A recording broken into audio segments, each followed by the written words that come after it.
Well, it's nearly 10 o'clock and I am heading back to my flat after a long day in Parliament.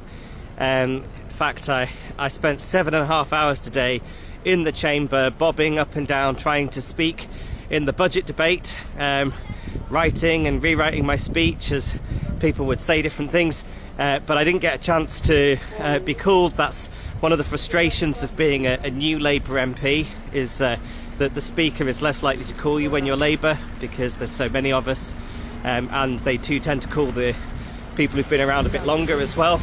And that's frustrating because I really feel that I want to speak on behalf of the people of Bishop Auckland and represent their views and talk about people that I've met and why I think that this or that will matter to them. But let me share with you my views about the budget today.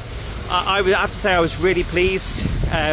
It did one thing that's massive. It's going to lift 70,000 children in the northeast out of poverty, and that's by lifting the 2-child cap. But what's paying for that is about £1.1 billion that we're raising through a tax on the gambling industry, and some more that we're raising from basically being fairer in the way we do council tax, because it's so wrong that a house in Bishop Auckland, like a Band D home, pays the same council tax or possibly more than a millionaire's mansion in another part of the country. So by adding more council tax bands as well, that raises the revenue that we need to fix the country and tackle child poverty, which I think is the scourge of our time. Children living in poverty in the northeast has increased 30% over the last 15 years. So that's a really exciting part of the budget.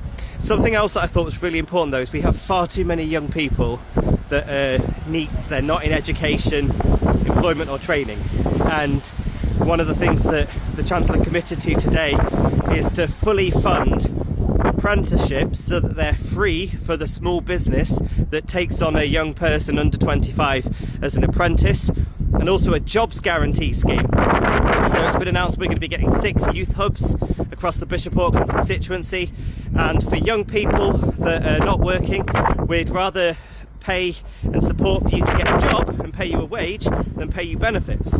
So there's going to be a guarantee to get these young people off of benefits and into work, and that's also really exciting. Some good news for the retail and hospitality sector with changes to business rates. And look, I'm not going to lie to you, you're going to hear in the media that there were some tax increases.